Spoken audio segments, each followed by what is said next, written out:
Cuando nos diga. Empezamos. Estamos. Ay, el micro para... Sí, para que se oiga bien. De acuerdo. Bueno, pues buenas tardes y muchísimas gracias. La verdad es que para mí es muy emocionante siempre estar en la Alberti, pero es muy emocionante estar hoy presentando Azul el agua, el nuevo poemario de Amalia Bautista que hemos publicado en la Bella Varsovia. Muchas gracias como siempre a la Alberti, muchas gracias a todas y a todos que nos estáis acompañando hoy, y muchas gracias sobre todo a Amalia por este regalo que nos ha hecho. Yo creo que este libro es un acontecimiento. Quizás se utilice mucho la idea, se desgaste la palabra por el entusiasmo, guiados por oscuras intenciones a veces, pero creo que este libro es un acontecimiento verdadero, de manera honesta y de manera frontal. Es para mí el mejor de sus poemarios. Es un libro que recoge ese hilo de coherencia del tono y de los temas de poemarios anteriores de Amalia. Es un libro que no prolonga ese hilo, ¿no? Sino que lo retoma. Es distinto el gesto, es distinta la intención, y va abordando una vez más esos temas, ese tono desde voluntades diferentes. Está la construcción de la propia identidad, está el paso de la relación que tenemos con el tiempo y con el paso del tiempo, está esa música de la conversación, pero creo que de otras formas diferentes. En Azul el agua, Amalia va situando esas certezas. A veces no son vínculos que conocemos. Como digo, va situando esas certezas que tenemos sobre la vida, esas dudas en otras ocasiones, en el primer plano del poema, tirando de esos vínculos que conocemos, que tan sabidos y tan cotidianos muchas veces hemos acabado olvidando, ¿no? Azul el agua, por supuesto, azul el agua, pero quizá no lo sabemos tanto que ya se nos pasa desapercibido. Es como si Amalia se colocara junto a nosotras y nos dijera: mira eso que a lo mejor ese pequeño prodigio que habías olvidado, o mira también esa pequeña catástrofe que habías olvidado, porque es un libro, creo que está lleno también de no sé si de pequeñas catástrofes cotidianas. Ya digo, azul el agua, como gris el miedo, como negra la muerte, como blanca la incomprensión, en una poesía que está sustentada en la paradoja, en el descubrimiento de lo evidente cotidiano, decía, de ese asombro que es visual, ¿no? Cómo se van viendo los poemas de Amalia Bautista, cómo se va viendo también el libro con esta ilustración de cubierta tan hermosa de Elisa Alaya, en la que hay pues una figura que está efectivamente viendo, que quizá en algunos momentos tampoco azul el agua, ¿no? Sino que hay otras tonalidades también posibles. Es un libro en guardia. Me parece que es un libro que en la claridad de la palabra, en la rotundidad de la palabra, me parece que es un libro que se pregunta mucho, que duda mucho de la mejor manera y de la forma más luminosa, pero en esa firmeza, ya digo, ¿no? en esa rotundidad nos pone en guardia, nos alerta, ¿no? de esos peligros. Es peligroso en su calma, como decía. Son algunas pinceladas de lectura de un poemario que yo he disfrutado mucho en distintos lugares, ¿no? He disfrutado mucho primero como lectora, luego como editora, más tarde como lectora y como relectora. Es un libro que va creciendo, y a mí me gustaría empezar con una pregunta. Vamos a enfocar la presentación como una conversación con lectura. Me gustaría empezar con una pregunta que a lo mejor es muy evidente y que tiene que ver con el proceso de escritura del libro, porque entre la publicación de Falsa Pimienta y de Azul el agua han transcurrido 9 años, y transcurrieron otros 9 entre Estoy ausente y Falsa Pimienta. Escoges con cuidado qué publicar, cuándo publicar, y al mismo tiempo, por la edición de tus poemas y por lo que escribes, por cómo lo escribes, yo tengo la sensación de que estás siempre pensando en poesía, ¿no? Y cómo ha sido el proceso de escritura del libro, ¿no? En qué momento comienzas a escribir y dices, puede haber un libro, y en un momento también dices, vale, ya hay un libro. Bueno, no sé... ¿Está encendido? Sí. ¿Sí? ¿Sí? Sí. Vale. Antes de contestar la pregunta, que no sé si en algún momento yo tengo claro que hay un libro, quiero dar las gracias, por supuesto, al Alberti, que siempre me acoge con los brazos abiertos y que hacía mucho tiempo, demasiado tiempo, que no pisábamos por aquí, desde antes de la pandemia. A Elena, por supuesto, por su entusiasmo, no solo por su labor como editora, que creo que es fantástica como editora, sino por su entusiasmo como lectora. Ella dice que es mi editora hooligan y yo creo que sí. Y por supuesto a todos mis amigos, mi familia que han venido aquí, a pesar del calor, a pesar de la ola de calor esta que nos tiene fritos a todos. Pero bueno, os agradezco muchísimo el gesto, la compañía y la voluntad de estar aquí esta tarde. A ver, ¿cómo enfoco el libro o si sé que hay libro? Realmente nunca lo sé. Yo creo que los libros, como yo no escribo libros unitarios o monotemáticos, los libros se me van haciendo por acumulación. Yo voy escribiendo poemas y llega un día que más o menos hay una cantidad de poemas que podrían dar para un libro.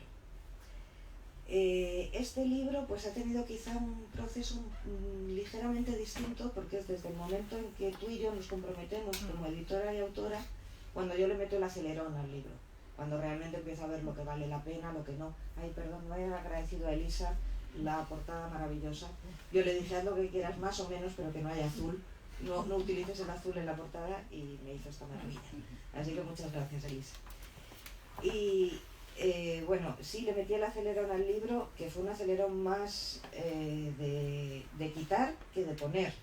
Porque es verdad que hice mi enésima criba, mi enésimo tirar a la basura cosas que no me convencían del todo, o arreglar, o rematar, o darle la vuelta a algunas cosas que tenía medio hechas. Y sí me sirvió también para escribir unos cuantos poemas que llevaba muchísimo tiempo sin hacer y sobre todo tantos en tan poco tiempo. Tantos en tan poco tiempo pueden ser 3 en 6 meses. Pero quiero decir que mi ritmo de escritura pues es a lo mejor de todo el tiempo que llevo escribiendo de 10 poemas al año, en el mejor de los casos, o ni eso. Entonces, bueno, pues sí fue una aceleración limitada. Pero yo nunca sé cuándo el libro está. El libro está cuando hay suficientes poemas de los que no me avergüenzo del todo. Has hablado del ritmo de escritura y una pregunta que me surge también escuchándote, ¿no? Y conociendo además ese ritmo pausado, mire con esa actitud, esa arquitectura que tienen los poemas, no me refiero solamente a la forma, a la métrica, a la música del texto, sino también a esa coherencia que hay en tu obra entre lenguaje, tono, intención, a la voluntad que tienes también de que el poema esté captando algo que se transforma, ¿no? Justo en ese momento de cambio. Pues puede ser un recuerdo, una sensación. ¿Cómo van surgiendo también los poemas? Ya que no hablas de libro unitario, sino de recopilación de poemas.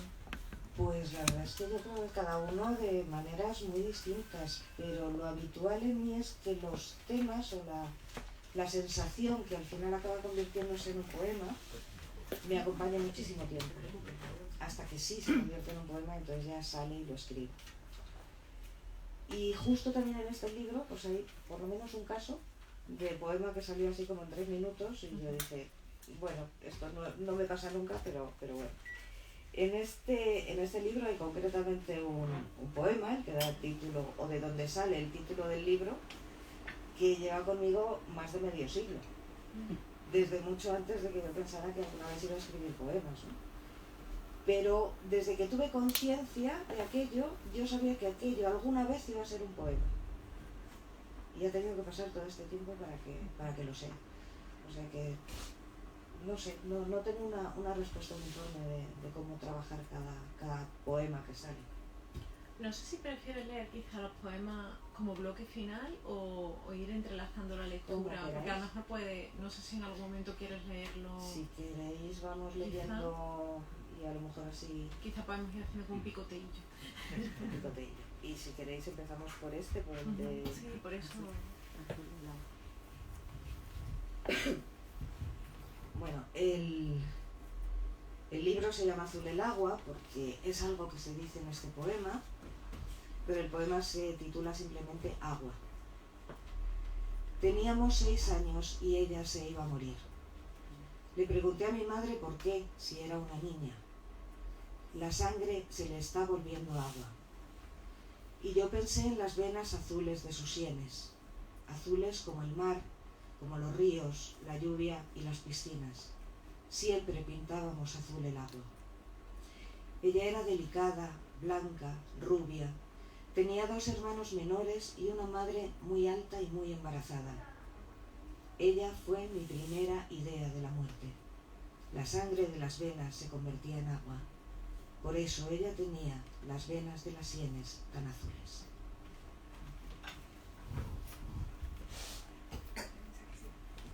Zambullándonos ya en Azul el agua, el libro propone un viaje, en cierto modo, un viaje además que es múltiple, ¿no? Como por tiempos y también por tonos. Es un libro que va de la infancia a la madurez. Hay cierto hilo cronológico, pero esa paradoja, ¿no? de la que hablaba antes surge cuando nuestras expectativas o nuestros estereotipos los quiebran, ¿no? Y ese recorrido lo propone de la oscuridad a la luz, ¿no? Despoja la infancia de idealizaciones, de romantizaciones, no la dulcifica, sino que la presenta como un espacio que es el espacio de los miedos, de los temores, de los sueños que no se cumplen, ¿no? Ya en ese primer poema del libro. Es un momento de la vida que ha aparecido en otras obras tuyas, por supuesto, pero yo tengo la sensación de que es la primera vez que quizá o que no lo habías afrontado quizá desde ese lugar. No lo sé, yo lo que sí tengo es un poco la conciencia de que cuantos más años cumples y más lejana te queda la infancia, quizá más consciente eres de que no todo era de color de rosa, no todo era un cuento de hadas y bueno, pues hay cosas terribles de las que a lo mejor cobras conciencia muchos años más tarde. Pero bueno, y ir de lo más oscuro a lo más luminoso, pues bueno, esto también ha sido un poco voluntario, ¿no? O sea, ha sido la voluntad de querer terminar el libro con un poco más de luz, de optimismo, de no sé, que la gente no se quede con el corazón muy arrogado, ¿no? Ya decíamos además que es un libro que hay que leer casi eso en guardia, ¿no? Porque incluso en esos poemas, yo recuerdo en la primera lectura del poemario, cuando estuve, entré en contacto con los textos, había un poema en concreto, además creo que tú sabes cuál es porque te lo comenté, que terminé de leerlo y la reacción fue uff, ¿no? Fue el de ese poema, por ejemplo, para mí es porque es un poema muy, en ese sentido es un poema muy, muy sencillo, que tiene ese juego del asombro ante lo cotidiano, ¿no? Como la realidad puede estar llena de matices y de aristas. A ver, ¿dónde es la que me lo encuentro? Yo creo que está la 34, página 34. Bueno.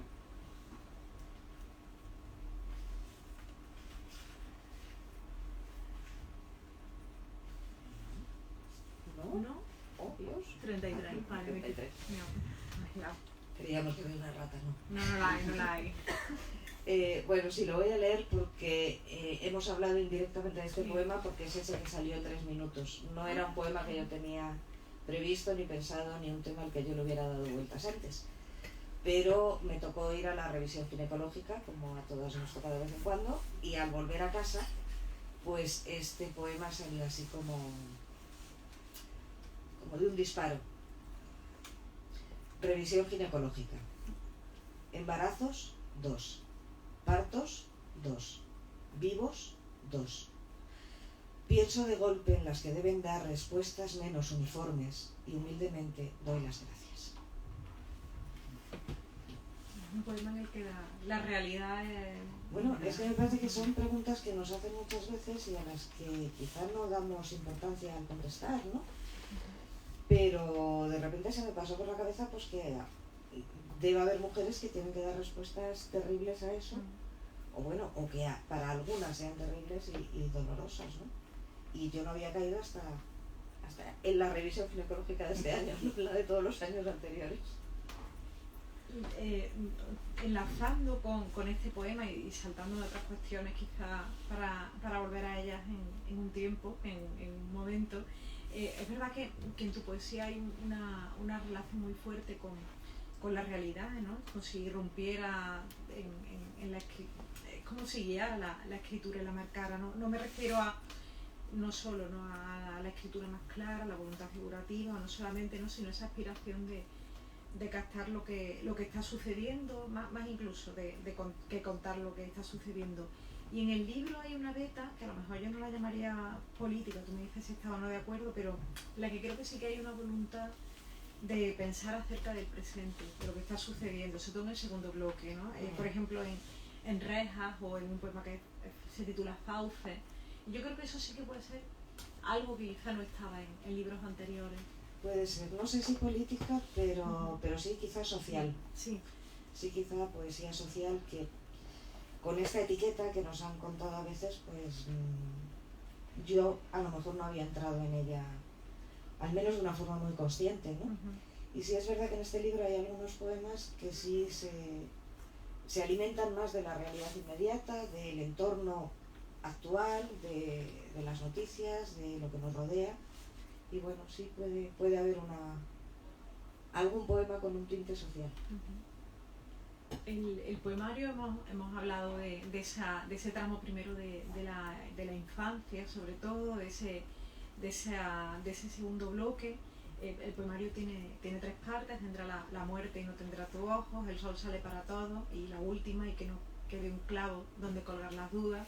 Y la voz que va guiando los poemas es muy curioso, porque hablaba antes del viaje que propone el libro, de los viajes que propone el libro, y la voz de los poemas va también viajando con quienes lo estamos leyendo, ¿no? Porque es como si se desplazara del interior de sí misma casi al exterior, por así decirlo, ¿no? De dentro a afuera está asomándose al mundo, y no sé si después de leer el libro ese descubrimiento del mundo va haciéndose de manera paulatina, o si sucede como en ese poema que se titula Mariposa Monarca, ¿no? que es un poema de una belleza tan cruel, ¿no? como tomando casi el título de Ángela Figuera. Bueno, yo creo que la belleza no es cruel, lo que es cruel es la realidad, la vida, ¿no? O sea, en ese poema la mariposa es la bella y la vida es la cruel, como en casi todas las cosas, ¿no? Yo creo que la belleza en sí misma no es cruel, pero la vida suele ser muy cruel, con la belleza y con la fealdad y con lo que se ponga por delante, no tiene miramientos. Pero bueno, me gusta que saques a Ángela Figuera en esto.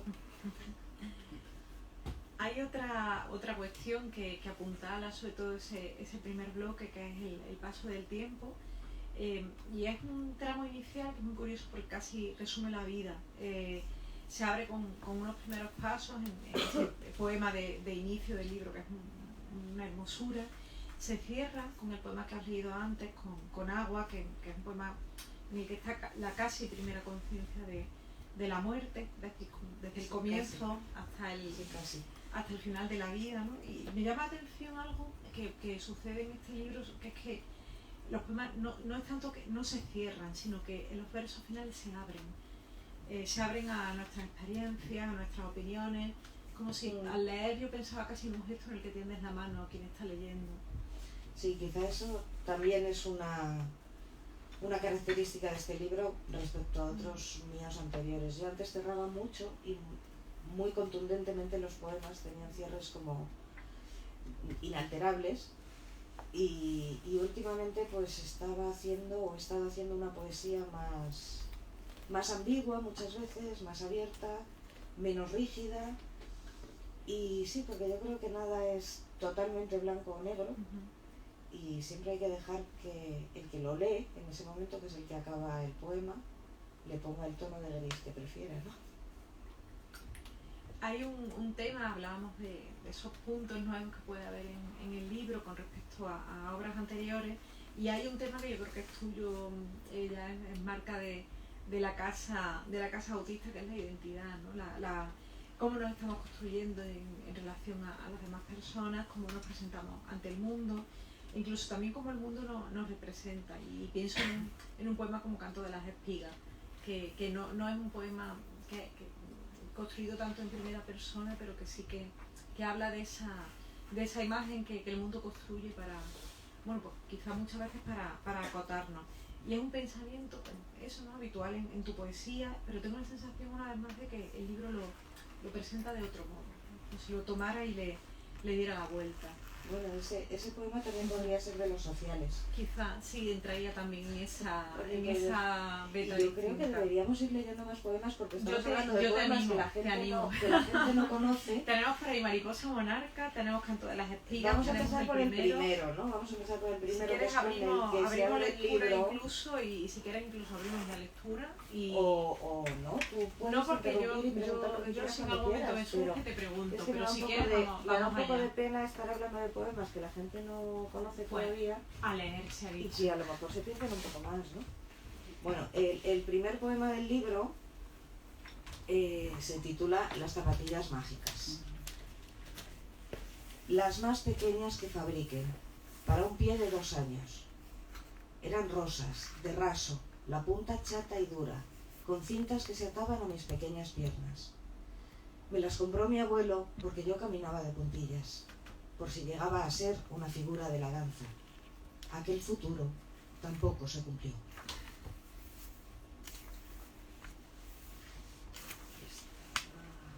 Es que no sé por los que hemos pasado así de... Mariposa. La de la mariposa. A ver. Mariposa, por ejemplo, la 31.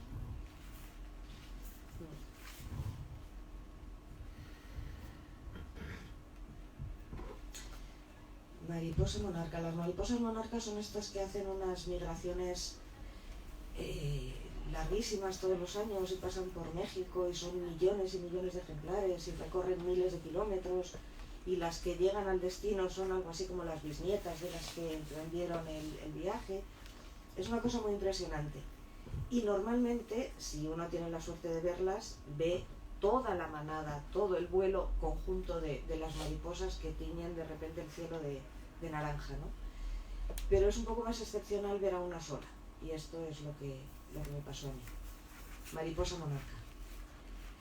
Entró en el patio como quien cae a un pozo. Sus alas golpearon las ventanas que atrincheraban otras vidas. Quienes hacían el amor, cocinaban, dormían, peleaban o amamantaban a sus hijos, no la vieron. Le costó remontar, volaba en círculos, perdida y lejos de su ruta, lejos de sus iguales, ignorando que el grupo garantiza la supervivencia. Al fin pudo escapar a cielo abierto, quizá para morir sobre una rama en el parque cercano.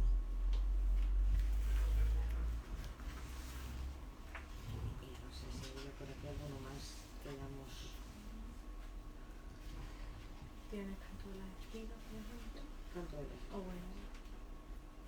Bueno, has hablado de rejas, podemos leer Rejas y Canto de las Espigas y luego si quieres seguimos charlando. Rejas. Ventanas enrejadas, ¿qué guardáis? ¿Protegéis lo de dentro o lo de fuera? ¿A qué tiene más miedo quien os puso cuadriculando el aire y la luz de su casa?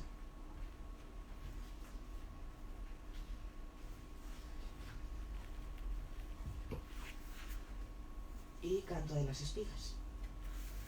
No cantan. Esos son fabulaciones de la gente que nunca ha trabajado en el campo. Son mentiras piadosas con barniz sensiblero que inventan los artistas y los cursis, si es que no son los mismos. Supongo que lo que hacen las espigas son cortes en las manos, pero de las heridas que sangran no se habla.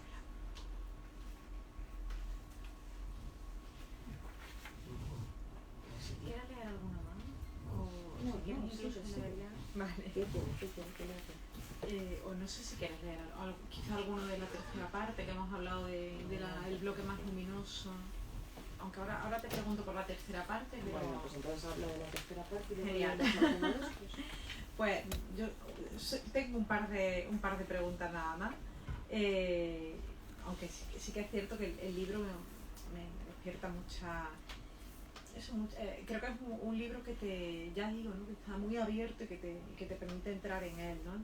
Ese último bloque que decíamos representa, no, yo creo que hemos hablado casi de final feliz, no lo sé, ¿no? Porque en tu poesía siempre hay una llamada a la prudencia casi, a la serenidad, pero sí desde luego es el remanso de este libro, ¿no? Que nos mantiene en guardia, decía, y hay hay muchos amores distintos en tu poesía. Está el amor al amante, también está la presencia de la familia, que está también de nuevo la maternidad está en este libro, ¿no? Pienso, por ejemplo, en el poema en el que hablas de las habitaciones vacías.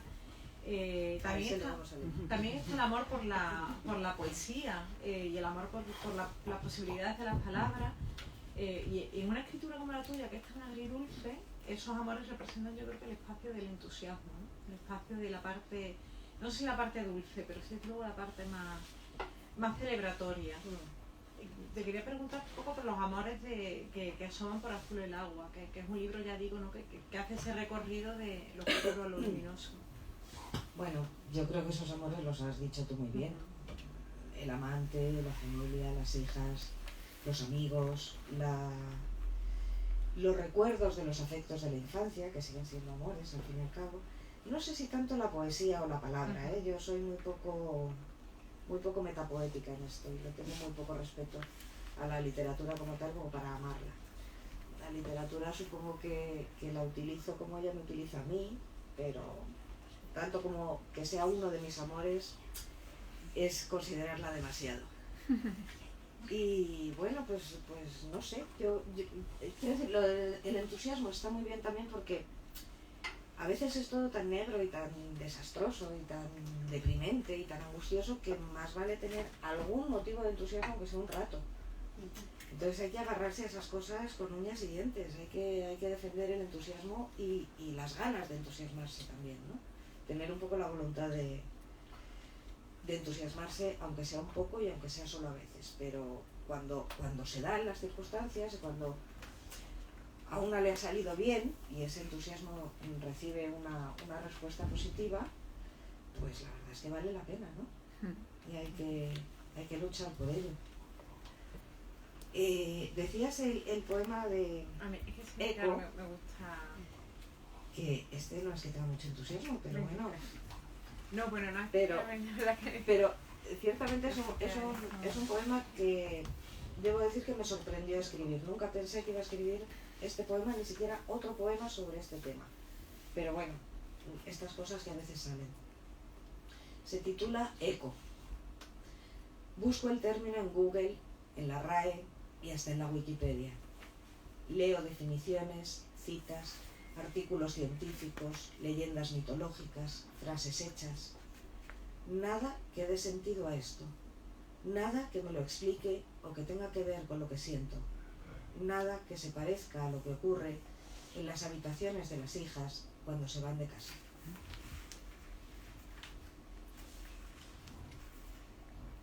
Y yo creo que, ¿cómo estamos de hora? Podemos terminar con alguno de los de la... Llegamos, casi unos 30, yo creo, ¿no? O sea, tenemos tiempo todavía. Sí. Pues... Por eso, si quieres tú, dale a la lectura. Dale. dale a la lectura. Bueno, este poema que se titula Marina. Una puesta de sol a la orilla del mar. La gran bola amarilla se va haciendo naranja y más tarde dorada. Los bordes son más nítidos y se puede mirar sin achinar los ojos. Una enorme galleta María empezando a mojarse en un tazón de leche turbia y salada. Y, por ejemplo, con esto del confinamiento mucha gente ha escrito muchísimo. Hay gente que ha hecho libros enteros, prácticamente un libro cada semana de confinamiento, porque la gente es así, que no tiene medida. Pero... Mi respeto a los árboles de la miseria, por ejemplo. Pero bueno, yo en todo el confinamiento el único poema que me salió, y no porque lo procurara, sino porque se me impuso, como casi todos, es este, que se titula Los gatos del patio. Mi cocina da un patio de manzana, ajardinado, tiene plantitas, arbolitos, tal, y gatos.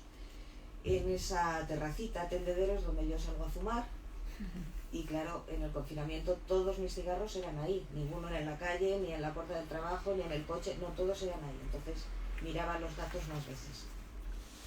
Los gatos del patio. Los vecinos miramos con envidia a los gatos. Son los únicos libres estos días. Juegan y se aparean en el patio. Comen lo que les dan y les dan siempre. Duermen la siesta al sol entre las plantas. Un pájaro, un insecto, una ramita movida por el viento son juguetes de su curiosidad. Perezosos y elásticos desafían al tiempo. No me gustan los gatos. Son eternos y osados estos días.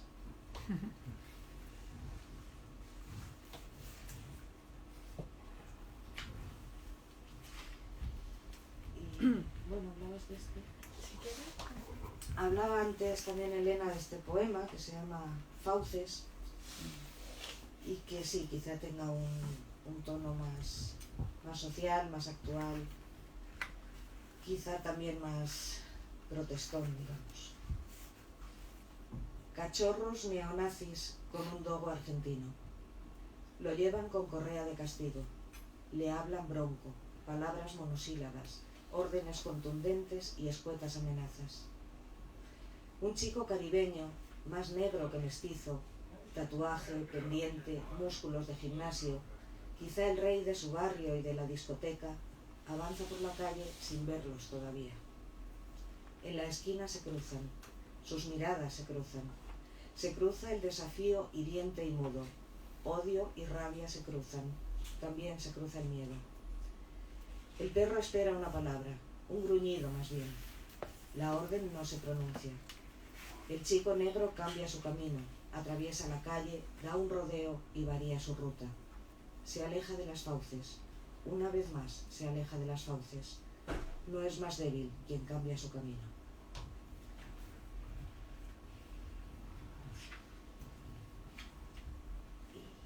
¿Quieres preguntar algo más? ¿Te queda algo más? ¿Te queda algo más por preguntar? Yo por preguntar puedo, pero no sé si prefieres leer quizá mejor.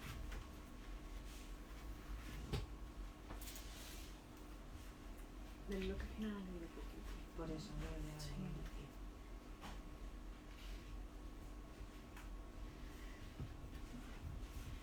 Sí, voy a leer alguno, pero vamos, poquitos ya del tercer bloque del libro, el final, que digamos que es la parte amorosa y que esa parte lleva un título que dice y que no quede un clavo donde colgar las dudas, que está sacado o reinventado más bien a partir de Otelo. Es una frase que dice Otelo cuando le dicen que Desdémona le es infiel, él le dice a Iago, demuéstramelo, y que en esa prueba no quede un clavo donde colgar las dudas. A mí me parece que si uno no tiene dudas, está todo muy bien. Y que es una tranquilidad, ¿no? Así que bueno, pues por eso esa parte se llama así. Los 4 ríos. Quien inventó los 4 ríos no pudo sospechar que los tendríamos nosotros en cualquier lugar que estemos. No dejamos de dárselos al otro y su caudal jamás se agota. Yo te baño en el río de agua fresca y tú me das el río de la leche más pura. Los dos nos embriagamos en el río de vino. Los dos nos endulzamos las puntas de los dedos en el río de miel.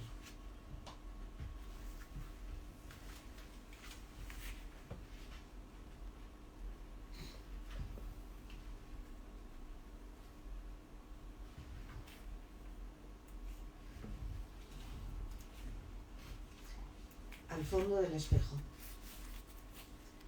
Si dejas de mirarte en ese espejo en el que ahora te contemplas, si sales de este cuarto y de esta casa y tardas varias horas en volver, yo, con una ingenuidad que ni en las fábulas, me asomaré al espejo por si estás ahí adentro, por si te has olvidado de llevarte contigo.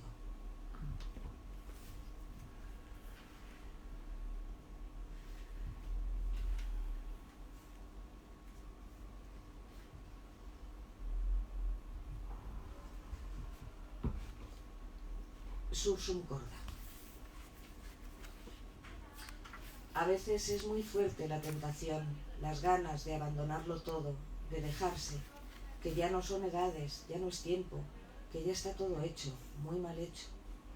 Es fácil la pereza y es difícil embarcarse de nuevo en la tarea de rescatar las ilusiones.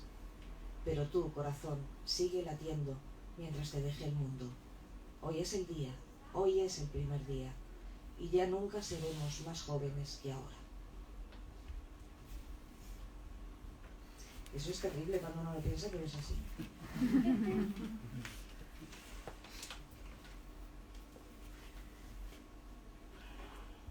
Bueno, es que yo creo que voy a leer el libro entero, si sigo. Di algo más y termino con estos dos. Sí.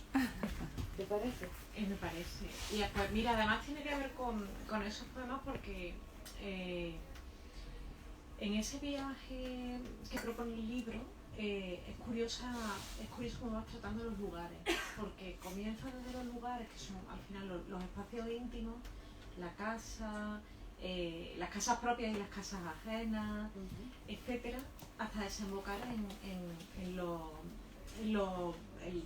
lugares ajenos, ¿no? Por así decirlo, ¿no? En las ciudades en las que se viaja, que se conocen, ciudades, países, etcétera, ¿no? Es curioso ese movimiento casi que propone, y es cierto que es algo que una vez más está en tus poemas, ¿no? Yo lo veía al releer para preparar la presentación, porque lo escriben muy bien esa posibilidad que tienen los espacios para significar otras cosas diferentes y para ampliar las definiciones. Entonces no sé cómo iban apareciendo esos lugares en el libro, ¿no? Porque de repente, pues ya te digo, hay casas propias, habitaciones vacías, de repente aparece México, aparece Lisboa en el tramo último. La verdad es que no lo sé, no creo que sea intencionado ni que yo quisiera hacer un catálogo ni geográfico ni de idealista, pero resulta que tú estás en los sitios. Es muy difícil no situarte cuando escribes o no recordar dónde estabas cuando estás escribiendo algo que te pasó en un lugar. No es necesario decirlo, tampoco hace falta dar las coordenadas ni nada de eso, pero sí hay lugares, ya sean casas, habitáculos, hoteles, países, ciudades, que te sugieren muchas cosas porque algo te pasó ahí, porque algo hiciste ahí o porque algo recuerdas de ahí. Entonces es muy fácil que se cuelen en el poema de una manera natural porque forman parte de lo que tú quieres contar en ese poema, pero no es tan intencionado, simplemente no lo reprimes. Si tiene que salir Lisboa, que salga, o si tiene que salir una casa que no es la mía, que salga. Y está bien, ¿no? Bueno, pues voy a leer los dos últimos poemas del libro y con esto, y agradeceros vuestra paciencia. Y bueno, aquí es verdad que no estamos pasando calor, pero muchas gracias por acompañarnos. El tesoro. Nunca he tenido nada y ahora tengo todavía menos, cada vez menos. Restas de nada que van dejando nada en mis bolsillos, en mis cajones, en mi avara memoria. Atesoro el tesoro que nada vale para los demás. Cruzo los dedos para que me dure la cotidiana posibilidad de darte el beso de las buenas noches y el de los buenos días. Fíjate, ahora que lo he leído por primera vez en público, creo que tiene una relación muy, muy clara con Pido 3 deseos. Pero me acabo de dar cuenta. Y ya para terminar, esto que hablábamos de ciudades, pues terminamos con Lisboa. Manuela, Lisboa. Claro, voy a abrir un paréntesis. Amalia es un fenómeno en Portugal. Y eso es algo real. O sea, vas a Portugal y de repente alguien te dice, yo conozco a una poeta española, Amalia Bautista. O sea, cuando dije que iba a publicar el libro nuevo, enseguida empezaron como a lloverme pedidos de cuándo puedes traerlo, lo queremos. Sí, la verdad es que es real. Tengo que estar muy agradecida a Portugal porque siempre me han tratado de maravilla y yo creo que se creen que soy mucho mejor de lo que soy. Y yo creo que me tienen una simpatía especial por esto de compartir nombre con Amalia Rodríguez. Que me han tomado un cariño especial por esto. Pero bueno. Solo te falta cantar el fado. Ay, mejor no. Bueno, Lisboa. Sardinas y azulejos, tranvías amarillos, aceras onduladas con adoquines resbalosos y tu mirada. Librerías y fados y castañas asadas. Una lengua más dulce y más profunda y más triste también, y tu lengua. El Tajo, que ya es mar y es herida y ventana. nuestra edad avanzando y la asombrosa y rara juventud que convocamos al cerrar la puerta, nuestro amor renovado y pasteles de nata. Qué bueno. Gracias.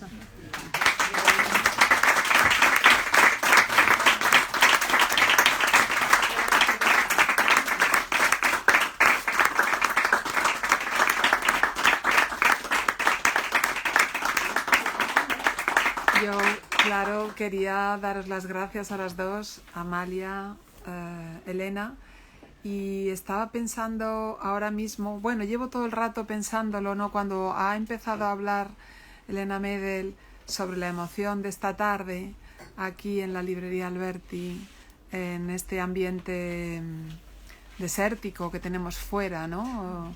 De calor, que nos invita a entrar en un lugar como esta librería, que nos invita a entrar en los poemas de Amalia Bautista. Estaba pensando en tantos años de encuentros en Alberti, ¿no? Aquí está a mi izquierda Sergio Suárez, que fue pues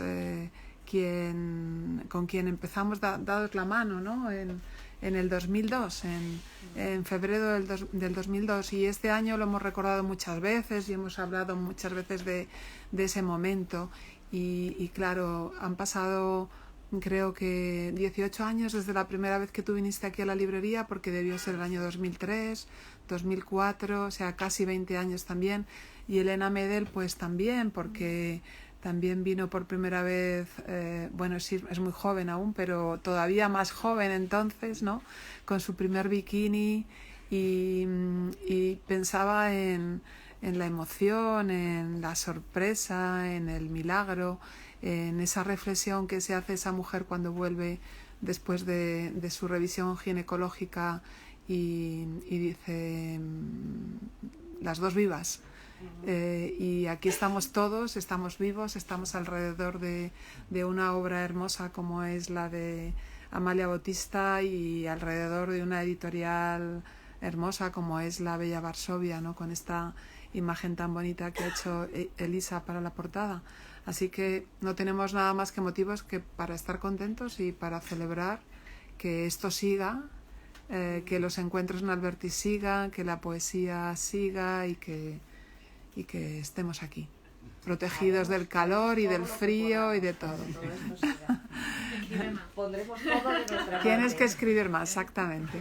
Y muchas gracias a todos los que nos siguen desde lejos, porque claro, esta es la innovación, ¿no? Lo que no teníamos en aquel 2002, 2003, 2004. Bueno, pues hay muchos amigos que nos siguen desde lejos y que aprovechan cualquier circunstancia para acercarse, personas conocidas y otras anónimas, que se acercan a la feria, a la caseta, para decirnos, oye, muchas gracias por los encuentros. O sea, que a todos los que nos siguen desde lejos y que están también aquí un poco con nosotros, pues el agradecimiento. Y a todos los que habéis venido, claro. Muchísimas gracias. Muchas gracias. Muchas gracias.